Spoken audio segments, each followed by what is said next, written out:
Alors donc, il ne pouvait être des nôtres ce soir, mais bien sûr, il est en pensée avec nous.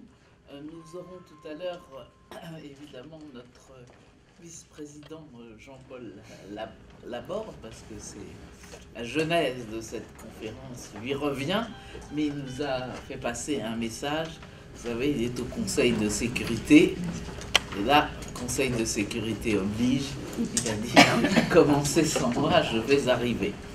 Alors je suis très très très heureuse de pouvoir présenter. Quand je dis « je », ce « je » est un petit peu de trop, ça devrait être « nous », parce que j'ai aussi à mes côtés le secrétaire général de l'association culturelle francophone, M. Joseph Acapo, les membres de notre conseil, et puis avant tout nous sommes reçus par l'Organisation internationale de la francophonie, et notre chère amie Mitra est notre hôtesse ce soir, et vraiment nous sommes une fois heureuses d'être chez nous, n'est-ce pas Mitra? Et donc le public que vous avez ce soir est un public essentiellement onusien sous diverses formes, n'est-ce pas, même de grandes organisations comme l'Union africaine, c'est aussi l'ONU et autres. Donc, lorsque nous avons annoncé votre conférence le mois dernier, déjà ce titre a attiré beaucoup de nos membres, et grâce aux réseaux sociaux, l'information a été diffusée. Vous me permettrez de bien vouloir excuser ma voix ce soir. Elle est faible maintenant, elle n'existera plus dans une heure. Mais alors, voilà. Le thème que vous avez choisi, il faut réfléchir au thème proposé, parce que sémantiquement parlant, il est extrêmement riche. Les leçons de l'histoire dans la lutte contre le terrorisme d'aujourd'hui. Vous voyez, on met en parallèle l'histoire et les faits actuels qui se passent dans le monde. Donc c'est un sujet extrêmement grave. Nina Wolff-Feld est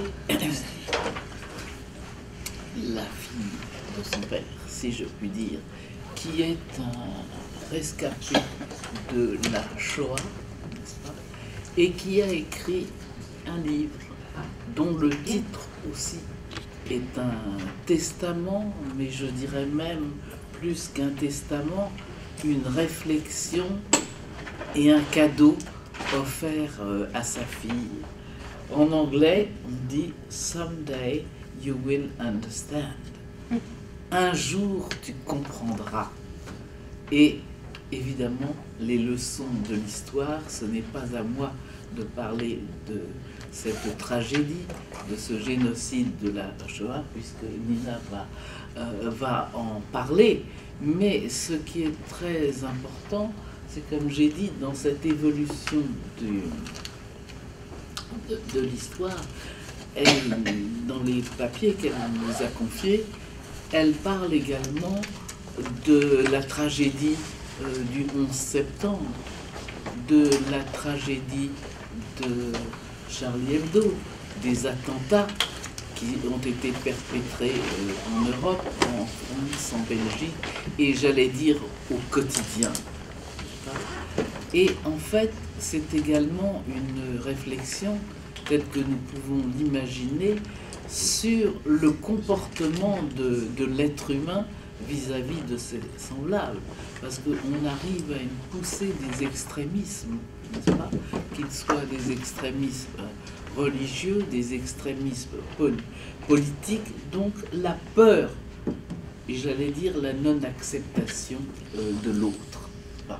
Alors, j'arrête là ma présentation pour vous dire que, si vous voulez, l'esprit dans lequel Nina va nous parler, ce qui est d'extrêmement frappant, c'est qu'elle a eu des témoignages vraiment au plus haut niveau, et je pense en particulier à mon ami Adama Diène, le secrétaire général adjoint que vous connaissez, qui est conseiller spécial du secrétaire général des Nations Unies pour la prévention du génocide, qui a été vraiment très bouleversé par ce livre. Il en a été de même de l'ambassadeur François Delattre, le représentant permanent de la France aux Nations Unies, et de bien d'autres. Alors, que dire de Nina? Eh bien, Nina est américaine, mais elle a été élevée à New York. Elle a fait ses études secondaires au lycée français, ici à New York. Et vous êtes aussi artiste, ça veut dire que vous êtes peintre également. Bon, alors nous pourrons, comment dirais-je, en entendre plus à votre sujet. Et en fait, je dois dire que vous avez reçu également un Bachelor of Science dans le domaine des beaux-arts de Skidmore College en 1984 et un Bachelor of Architecture aussi de l'Institut Pratt, le fameux Pratt Institute. Alors, c'est très très important. Et Nina parle le français, l'italien, l'espagnol et bien sûr l'anglais tout à fait couramment. Alors, sans plus tarder, j'aimerais lui souhaiter à nouveau la bienvenue et vraiment, Nina, vous parlez comme vous avez envie de le faire. Notre ami Laborde sera là pour les remerciements et les commentaires d'usage, mais je suis sûr que vos propos, comment dirais-je, entraîneront de nombreuses questions. Merci Nina et je vous applaudis. Bruxelles, le 25 décembre 1945. Mes chers, si vous avez bonne mémoire, vous reconnaîtrez ce papier à lettres. Je l'ai reçu une fois pour mon anniversaire, il y a 7 ou 8 ans. Ça m'a tellement amusé de le trouver que je l'ai gardé pour vous amener. À partir du moment où mon père et sa famille ont verrouillé la porte pour s'enfuir de Bruxelles, 4 jours avant que les bombes d'Hitler ne tombent sur leur ville d'adoption, jusqu'au moment où ils aient finalement retourné à son immeuble le jour de Noël. 5 ans et demi plus tard, tout s'est enchaîné pour le ramener à son point de départ. Son retour d'exil, si peu de temps après la fin de la guerre, lui a permis de faire le deuil de sa vie passée. Deuil qui était toujours hors de portée de la plupart des victimes et des réfugiés survivants de la Shoah. C'est un véritable honneur et un privilège de prendre la parole ce soir devant vous pour évoquer l'odyssée d'un réfugié et d'une famille qui ont surmonté les affres du destin. Les leçons du passé qui se reflètent dans son histoire doivent, à la lumière de celle-ci, servir de guide pour le futur. Le but ultime est en effet de réunir des êtres humains de toute religion et de toute condition, afin que les atrocités de la Shoah soient revisitées dans le contexte des événements actuels et qu'ainsi les droits les plus fondamentaux de la personne humaine restent au plus haut niveau de nos préoccupations actuelles. Je crois qu'une approche à la lutte contre le terrorisme est de contrer la propagande extrémiste avec l'éducation.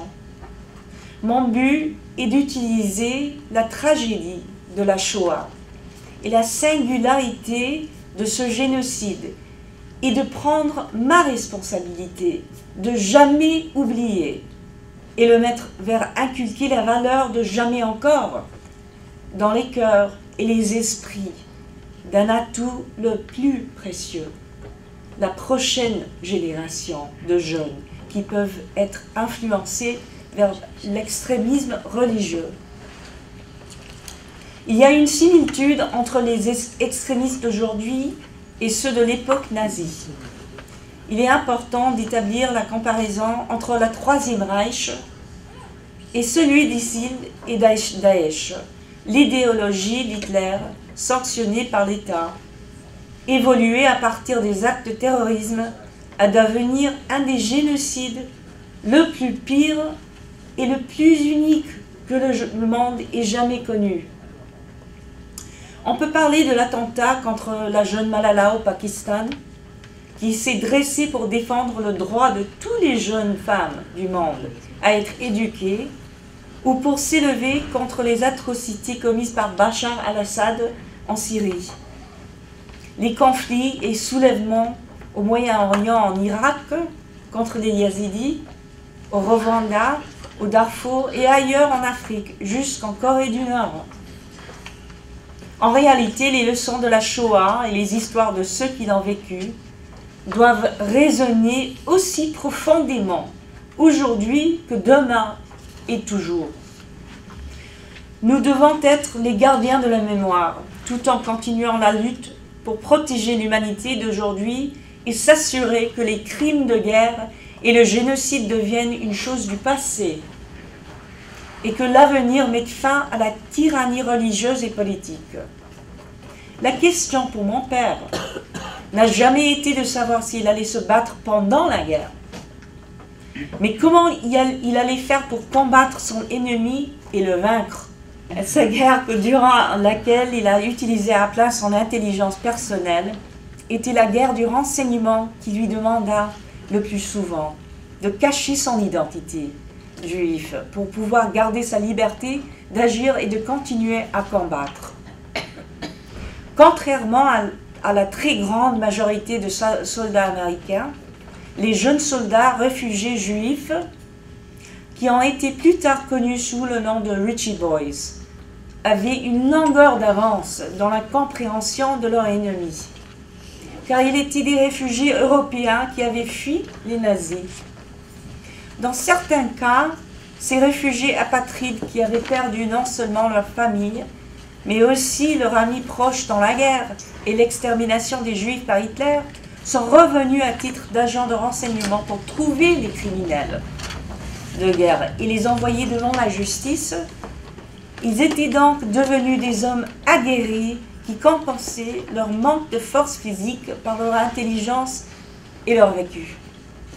Dans le cas de mon père, il a toujours estimé que l'armée avait été une période de calme et de sécurité par rapport à son évasion du 16 mois à travers l'Europe occupée, au cours de laquelle lui et sa famille ont réussi à esquiver bombes et balles jusque leur arrivée à New York en septembre 1941, 3 mois avant l'attaque de Pearl Harbor. En fait, le cargo sur lequel ils étaient partis aux États-Unis, le Navemar, a été par la suite bombardé et coulé par les Allemands lors de son retour vers l'Europe à travers l'Atlantique. C'est probablement l'un des derniers bateaux à avoir pu quitter l'Espagne, qui à l'époque était gouvernée par Franco, un dictateur relativement bienveillant à l'égard des Juifs. Et je suis sûre que je ne serais pas ici aujourd'hui si ce n'était pas pour Franco. Ça, je sais. Un jour, tu comprendras. Someday you will understand. My father's private World War II nous amène au centre d'une histoire unique de survie et en même temps de deuil. Les mécanismes d'adaptation psychologique de mon père étaient, à n'en pas douter, exceptionnels. Ils étaient capables de contrôler ses angoisses, de dominer l'insupportable et d'apporter une contribution personnelle au-delà de ses fonctions militaires. Ils savaient qu'il allait soit périr, soit franchir indemne les portes de l'enfer à la libération, et c'est pourquoi ils se sentaient un lien particulier avec les personnes déplacées de l'époque. Comme mon père a vu par lui-même les conséquences de cette guerre et du génocide, il est devenu un ardent défenseur des survivants de la Shoah. Il a rencontré des personnes déplacées, des réfugiés et des survivants par dizaines de milliers en traversant l'Italie. Et une de ses premières missions en arrivant à Caserta, dans le sud de l'Italie, a été de traduire une partie des ordres de capitulation à destination des troupes allemandes qui se trouvait en Italie, de rechercher les criminels de guerre parmi les prisonniers dans les camps de prisonniers de guerre à Gedi et Vérone, avant de se rendre en Autriche et en Allemagne. Tout le long de son chemin à la guerre, il était confronté à la fois aux conséquences désastreuses du nazisme, au sauvetage des refuges et des personnes déplacées. Mon père a décidé de prendre les choses en main quand il a lancé un appel d'abord à la mère de son meilleur ami et puis directement à Eleanor Roosevelt pour améliorer les conditions dans les camps de concentration transformés en camps de réfugiés. Puis alors, il était en poste à Vienne, il rencontra l'homme qui devint le plus grand chasseur de nazis de tous les temps, le président du comité exécutif pour les Juifs où il était. C'était Simon Wiesenthal, dans le bureau qui jouxtait le sien. En ce temps-là, Simon Wiesenthal était juste un survivant. Convaincu de sa propre mission, mon père le consultait sur la question des réfugiés et celle de la condition de réfugiés dans les camps, et lui demanda quoi faire pour les aider. Il était parfois facile d'oublier qu'avant la guerre, ces survivants étaient venus de tout horizon, comme celle d'aujourd'hui, et n'étaient pas des apatrides ou des personnes démunies, et cependant, il était au bord de la famine et de la mort, pas trop différent d'aujourd'hui. De ce fait, mon père a bouleversé le système de courrier de l'armée pour leur procurer autant de rations de survie qu'il était dans son pouvoir de le faire. Et comme l'hiver de 1945 s'approchait, la situation qui était déjà intolérable a été aggravée par le froid, la privation de nourriture et la maladie. Par son effort de guerre personnel, il a ainsi collecté plus de 1600 paquets de rations qu'il a personnellement livrés aux survivants de camps de concentration lors d'une fête de Hanouka à Gemünden en Allemagne, le 1er novembre qui a suivi après la guerre. Bien qu'il se plaignait qu'il n'avait pas vraiment envie d'aller, non seulement il s'en rappela pour le reste de sa vie, mais cela créa un souvenir durable pour des générations à venir, car l'une des personnes qui a participé à cette fête a gardé une photo de mon père pour le reste de sa vie. Et après son décès, sa fille la trouva dans son coffre personnel et a retrouvé mon père à New York pour le remercier. Et samedi dernier, le 14 mai, le 18e anniversaire de mon fils, j'ai rencontré Judy Zeichner à un café. Elle m'a donné cette photographe. 71 années plus tard. Au regard des dernières nouvelles d'aujourd'hui sur la crise des réfugiés, l'histoire semble nous rattraper par hasard sur la chronologie de ce temps. Mais si nous jetons un regard sur le passé et au-delà de gros titres de la presse, on peut constater que cette dernière vague de migration dans l'histoire humaine, la guerre génocidaire contre le peuple syrien, l'extrémisme religieux de Daesh, la montée du terrorisme mondial et maintenant le danger de la porosité des frontières mettent au défi nos valeurs, mais aussi nos libertés communes. Par exemple, la liberté d'aller et venir dans l'espace Schengen. En plus, la naissance des convertis à l'extrémisme d'origine islamique à l'intérieur de nos frontières représente une grave menace pour la sécurité nationale ici aux États-Unis, partout dans l'UE, dans les États africains et même en Asie. L'histoire serait-elle donc un éternel recommencement qui n'est pas du tout aléatoire?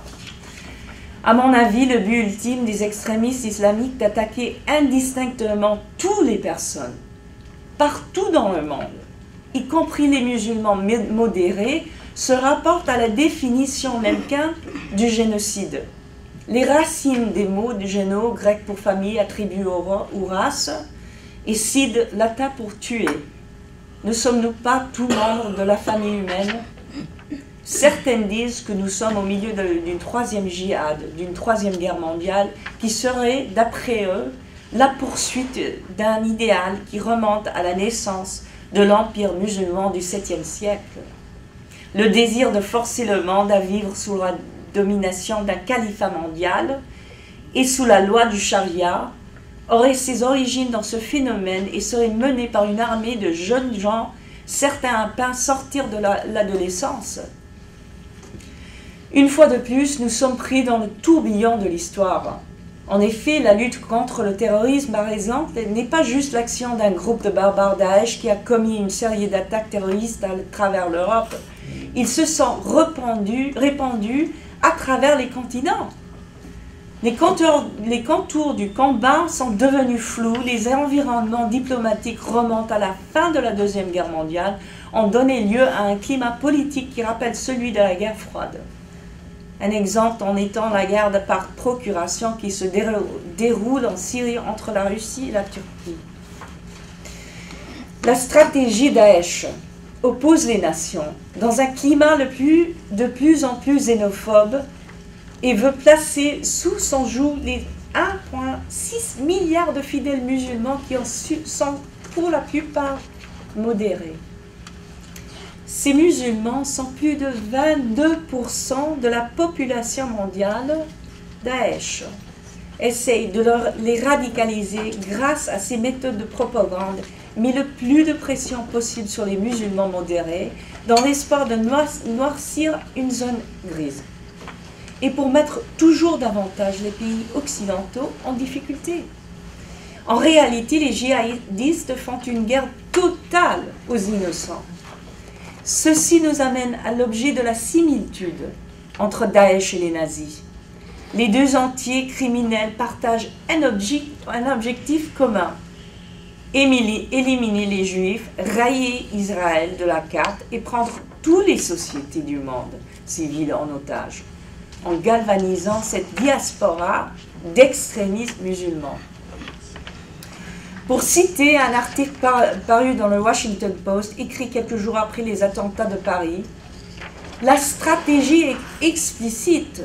L'État islamique a expliqué après les attaques de janvier sur Charlie Hebdo que ces attentats forcent les croisés à détruire activement la zone grise par eux-mêmes. Les musulmans en Occident se retrouvent rapidement entre l'un des deux choix, soit apostasier, soit émigrer vers l'État islamique et ainsi échapper à la persécution des gouvernements, des croisés et des citoyens. Le groupe calcule qu'un petit nombre d'attaquants peut profondément changer la façon dont la société européenne considère ses 44 millions de membres musulmans et par conséquent la façon dont les musulmans européens se considèrent. Grâce à cette provocation, ils cherchent à fixer des conditions pour une guerre apocalyptique avec l'Occident. Campagne de propagande et terreur. Voilà où nous commençons à avoir une similitude entre l'effort nazi, la stratégie de recrutement de Daesh et leur conviction commune de supériorité. La différence est le développement de la technologie dans l'ère de l'information et cyberespace. La diffusion de ces idées extrémistes maintenant fait à la vitesse de la lumière. Grâce à l'Internet, Facebook, Twitter, YouTube, WhatsApp sont non seulement leur route, mais leur forme. En fait, le cyberespace et l'Internet constituent le nouveau théâtre de la guerre. Non seulement nous devons apprendre à utiliser stratégiquement à la même vitesse que les terroristes, mais il faut instituer la collaboration entre les réseaux et les médias sociaux et les services chargés de l'application de la loi. De ce fait, nous pourrons détruire leur capacité de communication et leurs moyens mafieux de lever les 2 milliards de dollars annuels qu'ils extorquent pour financer leur campagne mondiale de terreur.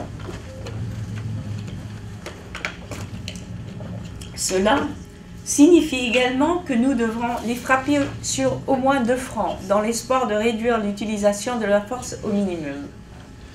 1, c'est de supprimer leur capacité de fonctionner sur l'Internet, et 2, leur couper les vivres. Cela entraînera des pertes humaines, surtout, mais permettra de sauver le plus grand nombre. Alors, pourquoi devons-nous continuer à recueillir les témoignages de survivants et persister à l'informer sur l'Holocauste? C'est peut-être car que l'histoire est cyclique. Si l'on prend l'exemple des Yazidis, qui pratiquent une ancienne religion vieille de 4000 ans, et parmi les plus anciennes en Mésopotamie, le jour avant les attentats de Paris en novembre, le musée de la Shoah aux États-Unis, à Washington, a publié un rapport indiquant que l'attaque par Daesh sur les 500 000 fidèles yazidis vivant en Irak devait être considérée comme un crime génocide. L'organisation terroriste de l'État islamique a procédé à des massacres, des viols, a réduit en esclaves des femmes yazidis, alors qu'elle a forcé les jeunes hommes et les garçons à le rejoindre pour se battre avec ou bien les tuer. Quelle est la raison de continuer à éduquer sur le thème de l'Holocauste si le succès semble inaccessible et si la guerre et le génocide reviennent d'une manière cyclique? Propagande et actes de terreur. L'idéologie de Hitler et sa haine contre les Juifs a produit l'Holocauste. De même manière de cette guerre de religion est dirigée contre le monde contemporain. L'éducation sur la Shoah en est une forme de condamnation. Nous devons utiliser les similitudes de ces 2 périodes de l'histoire de l'humanité pour éduquer les générations futures et révisiter cette période la plus haineuse de l'histoire de manière à ce que nous puissions trouver des mécanismes adaptés pour combattre de cette nouvelle vague de terreur. La plupart du temps, nous sommes heureux de laisser de côté les leçons de l'histoire, de nos familles derrière nous, et nous vaquons à nos vies actives et stressantes, à la poursuite d'une vie meilleure. Nous apprenons à ne pas revenir sur le passé. Les souvenirs sont laissés dans des boîtes réelles ou imaginaires, dans les greniers ou les placards, enfouis dans notre subconscient. Parfois, les caprices du destin interviennent pour nous rappeler leur importance et peuvent nous conduire sur des chemins nouveaux. La mémoire est tenace. Des indices y sont laissés à l'intérieur intentionnellement ou pas pour nous permettre de découvrir au bon moment les leçons d'histoire. Et mon temps est venu quand mon père me tendit une boîte en métal vert remplie de 700 lettres qu'il avait écrites à sa famille alors qu'il servait dans l'armée américaine pendant et à la suite de la Deuxième Guerre mondiale. Je suis la gardienne de la mémoire de mon père. En racontant son histoire, mon espoir est, dans un certain sens, de pouvoir apporter une petite contribution contre l'histoire révisionniste. À cette fin, il nous faut non seulement lire l'histoire, mais en ressentir les effets. Pour sentir l'histoire, nous devons entendre les histoires de ceux qui les ont vécues de première main. Il m'a été ordonné de ne jamais oublier. Et chaque histoire de survivant est essentielle et doit être racontée parce que pour chaque histoire, il y a des négationnistes comme l'ancien président de l'Iran, Mahmoud Ahmadinejad, un négationniste fervent qui a nourri sa propagande pour les masses sous le couvert de l'éducation. Son remplaçant Hassan Rouhani prétend tomber du côté modéré du déni. Peut-être une petite amélioration, mais tant que ceci et d'autres ont une voix et la liberté de s'exprimer, il est impératif que chaque histoire fasse partie d'un bouclier contre l'antisémitisme et par voie de conséquence constitue un bouclier contre le génocide. Peu importe qui sont les victimes mondiales désignées. Comme la quantité de survivants de l'Holocauste qui peuvent témoigner diminuent de jour en jour, il nous incombe à nous, à leurs enfants et petits-enfants, de raconter leur histoire aussi précisément que possible et de travailler à mettre fin à des crimes contre l'humanité, peu importe où ils se produisent, alors qu'ils constituent une menace grave pour l'avenir de l'humanité. Notre combat est d'ajouter une pierre à l'édifice de plus et de fermer la porte à toutes les idées propagées par tous qui remettent en question la véracité de la Shoah. La politique et les lois ne semblent pas prévenir les crimes contre l'humanité, mais peut-être à travers le prisme des survivants et de leurs descendants, nous pouvons servir de caisse de résonance à leur condamnation. Les lettres de mon père m'ont emmené dans un voyage à travers son passé que je ne connaissais pas. Dans une odyssée où les vrais héros étaient ceux qu'il a rencontrés sur le long chemin de l'exil, qui comptaient des milliers de vivants, mais aussi des milliers de morts.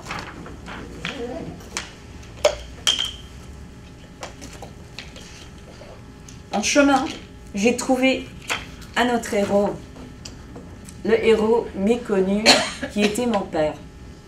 Parce qu'il avait gardé le silence tout au long de sa vie sur cet épisode de son existence et m'avait ainsi permis d'avoir une enfance insouciante, déchargée du poids de son passé. Les lettres ont été principalement écrites à sa mère et à sa famille, mais elles sont destinées à toute personne intéressée. Et quand mon fils avait 8 ans, je lui tendis les premières pages de certaines de ses lettres traduites en anglais, un jour qu'il manquait de matériel de lecture pour l'école. Quelques minutes plus tard, je l'ai entendu rire dans sa chambre et j'ai crié, naturellement. « Fais tes devoirs !» Il m'a répondu « J'y suis, maman. Je lis ce que vous m'avez donné, je me sens comme si papy était dans ma chambre avec moi. » Mes yeux se remplirent des larmes. J'ai couru vers sa chambre. Je l'ai embrassé et promis de traduire chaque lettre pour lui. Je suis peintre, j'ai étudié l'architecture. La dernière fois que j'ai écrit, c'était à l'université. Mais je dois vous dire que dès l'instant où j'ai commencé la traduction de ces lettres du français vers l'anglais, les mots ont coulé de source. Chaque enfant reconnaît la voix de ses parents. J'ai trouvé mon chemin dans celui de mon père, et les lettres ont été écrites par un jeune survivant réfugié en exil qui voulait faire la chronique de sa vie dans l'armée sur un rythme presque quotidien. Nous nous envoyions des textos, et lui, il écrivait. Il a parlé à plusieurs reprises d'enregistrer ses pensées et utiliser sa voix comme un véhicule de celle-ci. Les lettres ont été écrites sur le papier le plus étonnant, y compris avec l'entête nazie de couleur rouge, mais en fin de compte, il a écrit ce que je pense être la plus incroyable de toutes les lettres, parmi les biens récupérés à Bruxelles ce jour de Noël en 1945. Il a trouvé du papier à lettres monogramme à ses initiales, un cadeau de bar mitzvah. Et parce qu'ils ont couru du immeuble à 155 rue de la Loi, juste à côté de l'UE. Et maintenant, il y a un bureau de l'ONU à 155 rue de la Loi. Je trouve ce courrier terriblement émouvant, car il donne une comptabilité précise de tous les éléments qu'il a trouvés et ce qu'il allait exactement faire pour assurer le retour en toute sécurité à les propriétaires légitimes, ses parents et sa sœur. Il a apporté tous leurs biens à l'AGDC, the American Joint Distribution Committee, situé dans le bâtiment à côté de la grande synagogue où il est devenu bar mitzvah. Est-ce que c'est une coïncidence ou destin? Son voyage a été une véritable odyssée. Je suis certaine qu'il n'a jamais oublié une seule détail. Un de ses derniers souvenirs était certainement la révélation la plus effrayante et apparue quand il a dit, après avoir entendu une alarme se déclencher sur le haut-parleur de l'hôpital. Quand je l'entends ce son, tout ce que je peux penser, c'est « Je suis un juif. Je suis un juif. Je suis un juif. » Les lettres peuvent parfois être mal interprétées et alors considérées comme banales. Mais à lire entre les lignes, enlève l'ambiguïté sur la frustration de la banalité. Leur sens se trouve entre les virgules, à la pause entre les mots et dans les non-dits. Ce que mon père a choisi de ne pas transmettre a servi à aiguiser l'image plus grande des événements qui se déroulaient autour de lui. Cela a permis à l'histoire d'être mise en scène. Là où il a donné la parole à ses expériences lors de sa formation militaire et plus tard à son retour en Europe à la fin de la guerre, mon travail a évolué en donnant la parole à ses silences. 4 ans après son arrivée aux États-Unis, mon père, Walter Wolf, qui parlait couramment l'allemand et le français, qui était à l'aise en espagnol et avait une certaine connaissance de l'italien, est retourné en Europe comme l'un des Richie Boys, une branche exclusive de l'armée américaine qui a évolué pour devenir plus tard la CIA. Le persécuté est retourné poursuivre ses persécuteurs en envoyant un grand nombre d'entre eux à Nuremberg. Il avait à peine 20 ans. Ses lettres sont poignantes, déchirantes et en même temps souvent très très drôles. Il était un jeune homme charmant et plein de ressources, un observateur attentif de la crise et des règlements de compte qui ont eu lieu à la fin de la guerre.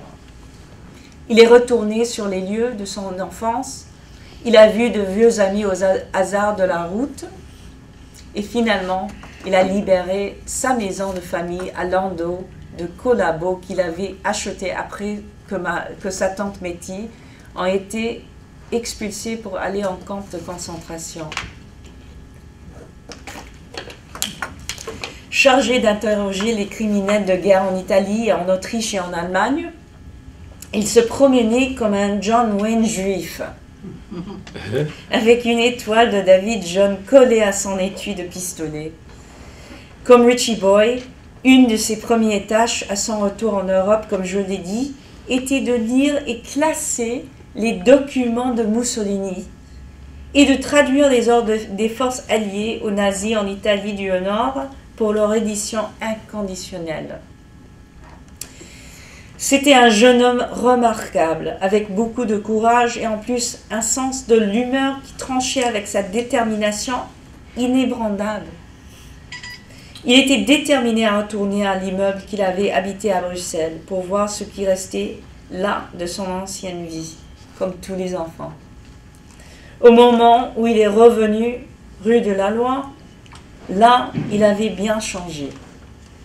Alors qu'à l'époque de sa jeunesse, il était un adolescent dégingandé, il revenait dans les habits d'un officier américain du renseignement avec la belle gueule de movie star.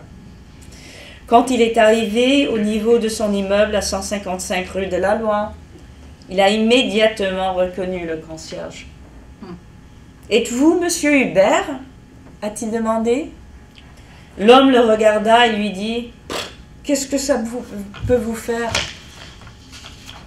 Un instant plus tard, sa femme sortit derrière lui, a crié et a presque laissé tomber son balai et son seau quand elle le vit. Elle savait exactement qui était mon père. La seule chose que M. Hubert finalement était parvenu à dire était la suivante. Voilà, je vous croyais tout mort parce que vous ne m'avez jamais donné aucun signe de vie. D'une manière tout à fait inattendue, il a retrouvé la plupart des biens de sa famille après avoir appris que M. Hubert, un pharmacien nommé Demeure, et un vieil ami de la famille, avait fait des grands efforts pour protéger et garder leurs affaires. L'un d'eux a même subi un interrogatoire aux mains de la Gestapo à leur infâme siège de l'avenue Louise à Bruxelles. Mon père avait été ainsi l'un des rares réfugiés juifs qui avaient réussi à récupérer une partie de leur vie intérieure et leur compte financier, donnant à sa famille une occasion rare de retrouver un sentiment de stabilité financière et émotionnelle. Épilogue. Après la guerre, mon père sortira diplômé de Columbia University et ouvrira une chaîne de magasins de meubles bon marché ici à New York et à Washington. À côté de cela, nous mènerons une vie familiale, paisible, et il ne parle jamais de sa guerre. Avant de terminer, si vous me le permettez, je voudrais vous lire un extrait de mon livre. Linz, Autriche, 30 juillet 1945. Chère Madame Roosevelt, vous trouverez une publication intéressante si je puis dire. Malheureusement, j'ai pu en obtenir que ces fragments, mais cela m'a tellement amusé que j'ai pensé que cela valait la peine de vous l'envoyer. Dans le même temps, je voudrais prendre la liberté de vous informer que tandis que les réfugiés polonais, yougoslaves et italiens sont généreusement pris en charge, le reste de la communauté juive européenne est massé dans son camp, avec personne pour s'intéresser réellement à eux. On m'a même dit à propos que certains officiers disaient que nous étions venus un peu tôt. Si nous étions venus plus tard, nous aurions eu moins de ces juifs dont nous aurions eu à nous soucier. Cela, j'espère, n'est pas l'attitude générale de tous les partis concernés, mais cela reflète une certaine tendance qui se répète aujourd'hui. Certains de ces pauvres gens m'ont aussi dit dans un camp près de Munich qu'il n'y avait eu là aucun de contact avec un quelconque organisme de secours américain jusqu'à cet instant. La même chose semble être vraie dans le cas du camp de Salzbourg. Je vous dis tout cela dans l'espoir qu'un rappel public par une personne de votre trempe et permanent devrait inciter certaines organisations dont le devoir moral est de s'occuper de ces malheureux puissent agir. Respectueusement, votre Master Sergeant Walter C. Wolf, Document Center US Army. Je ne trouve aucune trace d'une réponse à sa lettre, mais l'engagement indéfectible d'Eleanor Roosevelt se retrouve dans ses discours devant le Congrès, dans sa chronique quotidienne My Day, et surtout dans le travail qu'elle a fait avec l'UNRRA, l'Administration des Nations Unies pour les secours et la réhabilitation, dans lesquels elle a pris une grande part à la rédaction de la Déclaration des droits de l'homme. À ce sujet, elle a écrit « Il existe en Europe à l'heure actuelle un groupe de 100 000 personnes là déplacées. » Imagine aujourd'hui.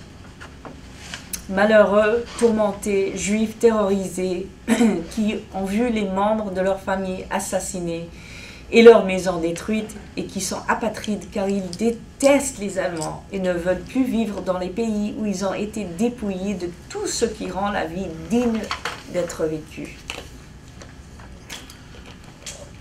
Ma grand-mère Omi a été très critique au regard de la lettre écrite à l'ancienne permis dame. Elle l'a trouvée naïve. Mon père a répondu qu'il ne lui demandait pas son avis. Il avait choisi d'envoyer la lettre à la maison d'abord afin d'éviter les yeux indiscrets de la censure, le but étant que sa famille transmettra ensuite à Eleanor Roosevelt. Omi n'a pas compris que mon père, avec chaque autre soldat et la trentaine d'aumôniers juifs en Allemagne et en Autriche directement après la guerre, qui avaient pris part à la fois la libération des camps et de l'occupation militaire, était parmi les premiers juifs américains à porter son regard sur les survivants lorsqu'ils se sont mis en route vers la liberté pour atteindre de la zone d'occupation américaine. Ils étaient dans la position unique d'être les yeux et les oreilles d'un monde qui juste commençait à comprendre l'ampleur des atrocités commises et pour lesquelles les mots que nous utilisons maintenant d'une manière courante, à savoir génocide, Shoah et Holocauste, n'existaient pas à l'époque.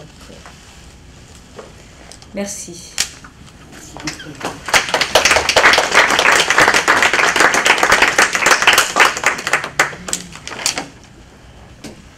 Pourquoi ai-je décidé de proposer au bureau de l'association francophone des Nations Unies cette présentation, cette conférence? Parce que je pense que souvent, ici, nous avons des conférences culturelles de haut niveau. La dernière fois, nous avons eu une très belle conférence sur la baie d'Angoulême, que j'ai eu aussi l'honneur de commenter. Nous sommes habitués à voir ces très belles conférences du professeur Clément Hugbo. J'ai eu l'occasion aussi de commenter celle donc sur Montesquieu et l'amour. Toutes ces choses qui font partie de notre culture. Mais je voulais aller aujourd'hui au-delà de la culture. Nina Wolf a dit avec ces mots ce qui rapprochait ce qui nous arrive maintenant de ce qui existait à l'époque, mais le plus important pour moi, c'est la littérature de ces lettres. Ces 700 lettres écrites dans, comment dirais-je, ce retour, cette histoire qui permet à Walter Wolf de revenir, après avoir fui, de revenir finalement en conquérant. Pas seulement comme représentant de la Shoah, ce qui est intéressant, parce que finalement, quand on regarde un peu ce qu'a fait Simon Wiesenthal, ou ce qu'ont fait toutes les personnes qui ont travaillé sur la question de la Shoah, ils ont parlé de leur expérience de la Shoah. Ou parce qu'ils s'étaient échappés des camps, ou parce qu'ils avaient été libérés. Mais là, ces 700 lettres sont écrites par quelqu'un. Cette littérature extraordinaire est écrite par quelqu'un qui a fui, qui est arrivé aux États-Unis sur un bateau qui a d'ailleurs été coulé au retour vers l'Europe, et qui revient avec l'habit américain complètement différent. Et c'est cette approche de quelqu'un qui a cette double, je dirais, cette double vie, cette douleur et à la fois cette capacité du vainqueur de trouver des solutions, ou en tout cas de trouver des solutions pour appréhender les nazis qui avaient commis ces crimes horribles de la Shoah et les amener devant le tribunal de Nuremberg. Donc cette articulation, et non pas cette désarticulation, est extrêmement importante. Et puis, le deuxième point, c'est le témoignage. Et le témoignage qui nous donne des leçons pour maintenant. Effectivement, Nina Wolf, avec ses mots, nous a dit, on pourra discuter longtemps sur des éléments de son discours là-dessus, mais ce qui me paraît intéressant, c'est que l'histoire doit servir à quelque chose. Cette horrible Shoah de la guerre de 1945, qui se relie aussi à toute une tradition. On se souvient en France quand même de l'affaire Dreyfus. Voilà, on se souvient du sort réservé aux Juifs au XVe siècle en Espagne. Toute cette chose qui arrive dans l'histoire, qui est encore présente et qui a culminé, cet antisémitisme qui a culminé donc au moment du régime nazi. Mais il n'y a pas que ça. Il y a tellement, je dirais, de génocide de dimension inférieure, enfin il n'y a pas de génocide inférieur, mais de dimension moindre, pardon, qui ont existé dans le monde. Les derniers, effectivement, John Kerry en a encore parlé il y a quelques jours, qu'est-ce qui arrive aux Yazidis? Ce qui arrive aux Yazidis, je l'ai vu l'autre jour dans mon bureau, une jeune femme de 22 ans, 23 ans, qui est arrivée et qui m'a expliqué, en particulier, on va aller très, très vite au but, m'a expliqué comment on reconnaissait les femmes qui avaient été abusées dans les maisons de confort pour les combattants terroristes. Vous savez à quoi on reconnaît ces femmes-là? Je vais vous dire. Aux dents. Parce que l'acide produit dans l'estomac du fait du stress est tellement fort qu'il érode complètement l'émail des dents. Et que la première chose à faire avant même de s'occuper de toute autre partie du corps de la femme, c'est de s'occuper d'abord de refaire la dentition. Donc si vous voulez, si vous voulez, ces femmes-là ont été vraiment ciblées de par leur religion, ce qui correspond parfaitement, hélas, au crime de génocide tel que il est exprimé depuis maintenant plusieurs dizaines d'années. Quand j'étais jeune, je croyais que l'histoire était linéaire. Je croyais qu'on allait vers un monde meilleur. C'était bête, hein? Mais en fait, c'est quand même notre but d'aller vers un monde meilleur. Sinon, je ne serais pas aux Nations Unies et je ne sortirais pas du Conseil en train de parler du terrorisme au Sahel juste 10 minutes avant de venir ici. C'est la raison pour laquelle je dois m'excuser aussi de mon retard. C'était bête de croire que l'histoire était linéaire, parce que moi je suis vraiment, bien qu'ayant vécu comme un magistrat, je suis avant tout un historien. Et je pensais que le monde pourrait être meilleur. Mais peut-on bâtir un monde meilleur sans ces témoignages? C'est ça la question. C'est pour ça que j'ai porté cette affaire devant vous aujourd'hui. Peut-on bâtir un monde meilleur sans ces témoignages? Alors les témoignages de la Shoah, on les connaît, ne veut surtout pas diminuer leur valeur, mais les témoignages de quelqu'un qui a vu les deux faces de Janus. C'est ça qui est important dans ce témoignage, qui est arrivé après et qui n'a pas exprimé dans les lettres, qui n'a pas exprimé de violence spécifique vis-à-vis des nazis. Il a fait son boulot, il a fait son travail de law enforcement, de policier chargé de faire le travail pour ramasser les preuves destinées à être données au juge. Et il l'a fait comme ça. Et dans ces 700 lettres, c'est ça. Et c'est ça qui est intéressant à la fin. Voir qu'il dit, bon, on a fait ça, on a fait ça, on a fait ce travail, il donne ses émotions. Oui, mais attention, il faut rappeler la mémoire, oui, mais pas plus. La mesure de ces lettres, la mesure de l'expression d'un garçon de 20 ans dans des lettres, est-ce que vous vous rendez compte, dans des lettres de quelqu'un qui a vécu ce qu'il a vécu et qui après revient sur les lieux du crime, des crimes plus exactement, ça c'est une leçon pour l'histoire linéaire, pour notre histoire. Parce que ça veut dire que, comme disait quelqu'un que j'aimais bien, tout ce qui est excessif est insignifiant. Et dans la mesure de ce jeune homme de 20 ans, c'est pas un vieux monsieur qui exprime de la sagesse, c'est un jeune homme de 20 ans qui exprime la sagesse, une sagesse suffisante pour nous dire aujourd'hui, à travers le témoignage de sa fille, soyez mesurés, soyez effectivement, je dirais, sans concession. sans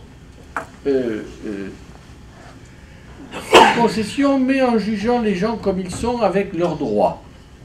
Alors soyez mesurés, faites les choses comme elles doivent être faites, mais rappelez-vous qu'aujourd'hui, justement, dans la lutte contre le terrorisme, dans la lutte contre les terroristes, qui sont des extrémistes, musulmans ou pas, il y en a tellement dans le monde des extrémistes, mais qui sont des extrémistes qui passent à l'acte, qui broient des gens d'une manière indistincte, on dirait en anglais, c'est un mot plus précis, indiscriminate. Je pense que c'est ça, finalement, ce terrorisme à l'aveugle, qui cherche, finalement, à détruire les bases de nos valeurs communes, pas des valeurs simplement de l'Ouest, de nos valeurs communes, des valeurs qui sont dans la Charte des Nations Unies. Pour tous les pays qui ont signé la Charte des Nations Unies, je pense que c'est ça qu'il faut retenir.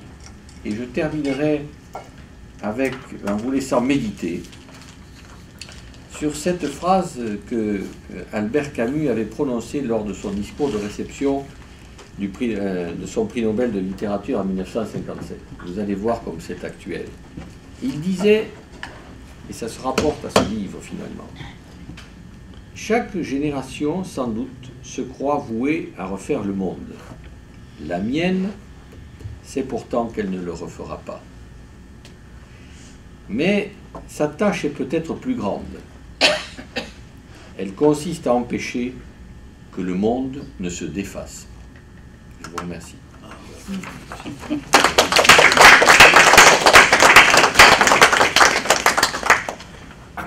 Bien écoutez, je crois que la synthèse de Jean-Paul doit vous satisfaire. Ouais, Ça a été vraiment le complément très émouvant de vos propos qui l'étaient. Alors je voudrais savoir s'il y a des questions, hein, une réaction aux propos, à l'exposé fait par Nina. Nous sommes encore, il y a tellement de choses à assimiler, que je ne sais pas quel est votre point de vue, mais enfin tout ce que je puis vous dire, c'est que c'est une conférence qui marquera dans les annales des conférences données par l'ACF et par la Fédération des associations francophones d'Amérique